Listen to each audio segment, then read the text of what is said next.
Hey guys, I'm going to be scrapping another layout today, and I'm using this Instagram photo of a drink I was served at my husband's birthday in Disney, and I wanted to kind of go over just a little bit sort of how you can be inspired by paper. And one of the things that I really liked about the Basic Gray Clippings collection, and also the thing I find the most challenging about it, is that the pages are kind of pre-layered and pre-decorated in a lot of ways, and I have a hard time scrapping on those pages, but as inspiration for how to lay out your own page, they can really take some of the stress off. So I'm actually going to use one of their designs as the basis for my entire layout. So I'm kind of scrap lifting a supply, and I am often inspired by supplies, and so this is pretty normal for me.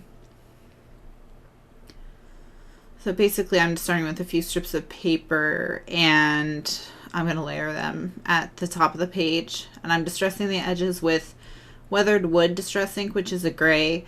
I once read that the reason Basic Gray is called Basic Gray is because all of their pages are built around a gray base, and I've been kind of testing that a few times by just seeing if you just throw some gray on the page, and it always looks good. So if you work with a lot of basic gray and you're having trouble finding a neutral that you like, gray will usually do you pretty well. So I just used my EK Success notebook edge punch to distress the edge of this, and then I wrinkled it and crumpled it up and inked it and did all that stuff. And now I'm adding some more strips of paper and building the page further. And you'll notice in this video some of the transitions are a little bit different, and maybe the video and the lighting look different. I don't know. I had a couple corrupted video files that gave me trouble. I've been editing this video for 3 weeks, no lie. And I had to work around them using a combination of Windows Movie Maker and Adobe Premiere, which is my normal software. And I literally went like back and forth, back and forth, back and forth between the two, and they've all been saved and resaved and cut. So I don't know. It just ended up, it seems weird to me as I'm watching it. So I apologize if it looks funky. It'll be back to normal with the next video. So I had originally planned that those paper strips were going to be at the top and bottom of that yellow piece of cardstock, and I didn't like how that looked at all. The yellow just looked too boring with all of those patterns. So I grabbed another sheet of pattern paper from the collection and put it down in the center. By the way, the collection is the Serendipity portion of the Basic Gray Serendipity and Shine On collection. I recently went to a Joann's about an hour away from where I lived, and they had it for 50% off, and I had a 20% off entire purchase order or coupon, so I grabbed it there. But I kind of missed the boat on it originally because my Joann's did not have it, and you couldn't buy it online.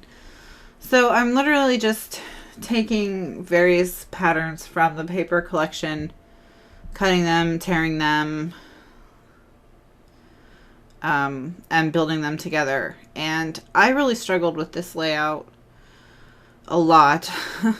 I had a lot of trouble getting it to do what I wanted. And I change it a lot of times. So, you know, I had trouble figuring out how to edit it because I didn't know if I should show you every change it went through or what. So now I'm just using a scallop border punch to punch the edge of some of the darker cardstock from the collection. I feel like there's dark at the top of the page, there's dark at the bottom of the page, but there's no dark in the center aside from that black line around the Instagram photo. So I'm just gonna add some scallops here and there with this border punch. So I'm going to continue to add elements to the page, and one of the things I'm going to do now is I'm going to add some twine to this piece. And I'm just using baker's twine from the Twinery, and originally I was going to wrap it around the piece of paper several times, but I didn't have quite enough of the color I wanted, so I had to cut it into 3 pieces and just make it look like it was wrapped around. And I just taped it on the back, and then later on I'm going to use the tiny attacher to make it look like it's stapled in place. But I don't think I do that for a while. And then sometimes when I do this with the 3 pieces of paper, I'll put them farther apart and gather them together with a string, so it looks like I wrapped them around and tied a bow. But this time I just wanted them there for the yellow, because I wanted to bring some more yellow. And again, working on the idea of more yellow, I went and got some paper, and I'm going to add it to the page as well. And I'm going to make it look like that little strip is stapled behind those scallops. And now I think I'm ready to put everything together on the page. So I'm just going to add pop dots to some of the elements and then not to others, and start gluing it down. Just say, okay, I'm ready to commit, and then I can go from there if I end up not liking it, which I end up hating it, and I do end up making some changes to the page down the road. So now I think I want to add my journaling in a pocket, and I have these pockets that go with the smash line. And I noticed that the original smash line and also Amy Tangerine's Ready, Set, Go coordinate with this collection very nicely. So I finally settled on the striped envelope, which has kind of a little label. So I used the Hello Kitty date stamp to stamp the date. And I'm not a huge Hello Kitty fan in general, but the reason I got the Hello Kitty date stamp is because it goes back to 2008, so it's really good for scrapbooking pages that aren't like from this year, that aren't super current. So I just inked the edge of the envelope, and then I kind of am trying to figure out where on the page do I want it. And this is where I really start to realize that I don't like how the page is coming together very much. And I'm really struggling with the placement I've chosen for things, and I'm actually gonna make some big changes to layout really quick here. But basically what I'm doing, and I do this a lot, is I'll try different things, and I'll just kind of move things around on the page and take them on and off. It's not that I really think that they're gonna look good. It's more that I'm mulling over in my mind what is wrong with this, what's bothering me about it, and by putting things on it and taking things off it, it sometimes can give me a clue to what it is that I don't like. And in this case, I finally figured out that it was not placed right. I wanted it a different direction. You'll see what I mean. So I cut a fishtail banner, and I didn't like how the fishtail banner looked, but I did like how something looked right there, and I did like the blue right there. So what I end up doing is taking a shipping tag, and I have one that has notches in the sides. And if you want to recreate this look, if you just take a rectangle, like a rectangle hole punch or a square hole punch, you can just make notches in the side, or even just use your scissors. And I'm just going to wrap a piece of blue twine around the notches. And once I put this tag down, then I pretty much realized that what I don't like about the layout is that there's two dark bands that are horizontal on the page, the ones going across the top and the ones going across the bottom, and 2 dark bands that are vertical on the page, which are those scallops. And so what I end up doing is just rotating the whole layout. I rip off all that paper and I turn it, and so now I like it so much better now that it's vertical. So I'm about to finish tying the tag on the twine, and then when I'm done with that, I'm going to put pop dots under the part of the tag where the twine is, just to lift it off the page a little bit, to make it look more natural. Because if you just tie twine around a piece of paper and then glue the whole piece of paper straight to the page, there's a bump in it where the twine is, so it'll look more natural if you put some pop dots there and just lift the whole end. And then when I'm done with that, what I'm going to do is I'm going to stare at the layout for like half an hour, which I cut out. And then I'm going to rip the entire page apart, and I'm going to turn it 90 degrees like you see here. And And now that the layout is turned, it's so much nicer looking to me. So I do have some consequences of ripping it up though, and one of which is you can see that I've torn my background paper. So I just need to cover it with something. And since we were at a restaurant for my husband's birthday when this photo was taken, I figured that guest check was perfect. I actually just loved it for this page. And originally I was going to put it at the top and the envelope at the bottom, but I didn't like that very much.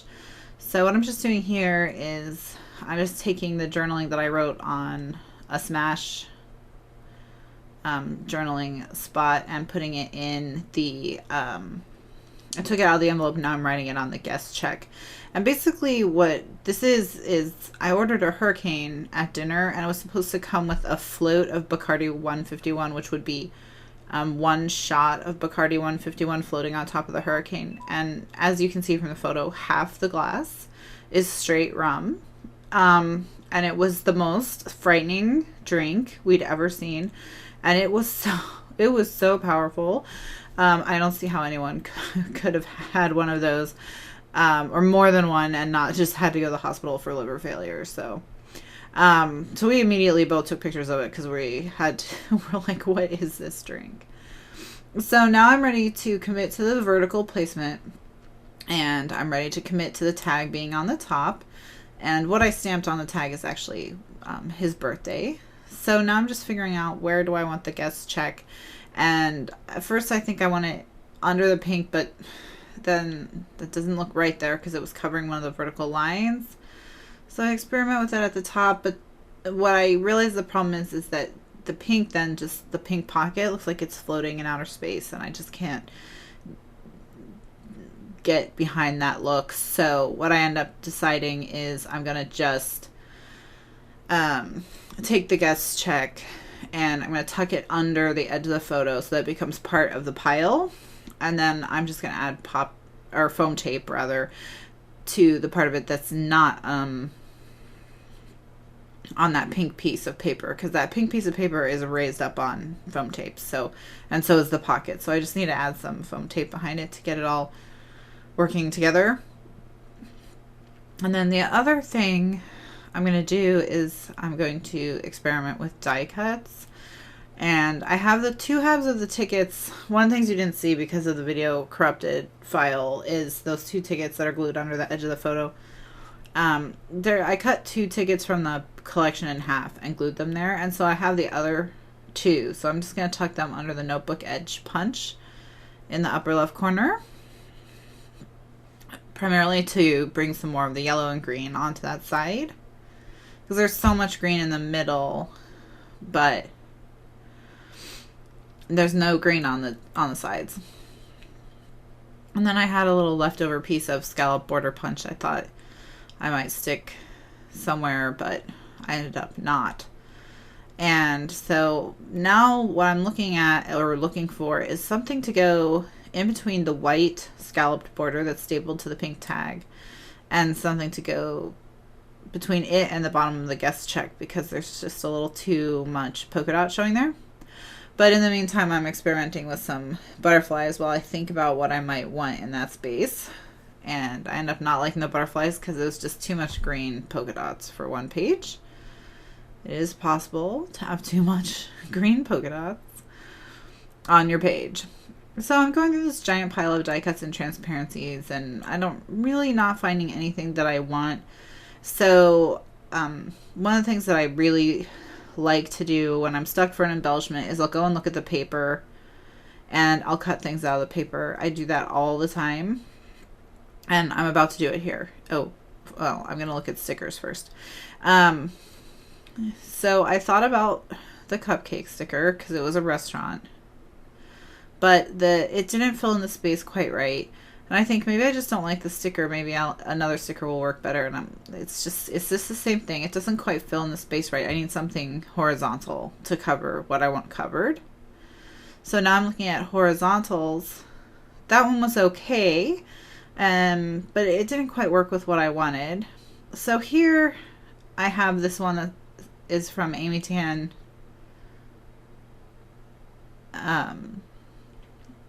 Ready, Set, Go. And I liked the banner and I like the sentiment for this page. It's the slice of the good life, and there's a pineapple slice. I mean, not to get too literal, but it does work with what I'm trying to do. And it also has this yellow one which says yummy goodness, or which could work too. But I don't think slice of the good life is right in that spot. But now I definitely kind of want it on the page. So, and then I think it looks great over the tickets. So I just moved it around the page until I had it where I wanted it. And I have to take off the adhesive that's on it, because it had foam adhesive and that area is already lifted on foam and I didn't want it double stacked. So I'm just adding some tape to the parts of it that are going to be on the photo, which is up on foam, and then the part of it that's not going to be up on the photo, I put a little foam tape there. And then I did end up adding that yummy goodness thing to the top, and now I'm looking at the paper and I see this page that has these cupcakes on little banners, and one of the color schemes of the cupcakes works perfectly with the color scheme of this layout. And it was his birthday, so I figure this works. At one point I actually contemplated cutting out all those banners and putting them at the top of the page. I'm really glad I didn't do that, because that would have looked so weird. So I'm just going to cut this out. Sorry I'm off frame. But just notes on cutting. When I cut, I try to move my hand that holds the object more than I try to move my hand that holds the piece of paper. And I'm trying to figure out there if I want to cut the stitches out or if I want to cut them off or what I want to do. And what I end up doing is actually starting to cut the stitches out and going, wow, this is taking way too much time. I don't want to do this. And so I just cut them off and give it a banner, a fishtail banner tail, so that the two ends match. And then it fills in the gap, and I'm really happy with it, so I'm going to actually attach it to the page. So now the only thing left to do is my title, and my title is One Drink Maximum because, well, if you drink more than one of these, again, you would have to go to the hospital for liver failure. So, but it was kind of a play on the whole one drink minimum that you see in clubs sometimes, so, or 2 drinks minimum. So there we go, 1 drink maximum. And so this is the layout of my huge hurricane that I was served in downtown Disney at my husband's birthday dinner at Fulton's Crab House. And it uses primarily the basic gray Serendipity and Shine On collection with some elements from Amy Tan's Ready Set Go, some Smash elements, and some American Craft stickers. Thanks so much for watching. I hope you enjoyed the layout, and I hope the choppy video wasn't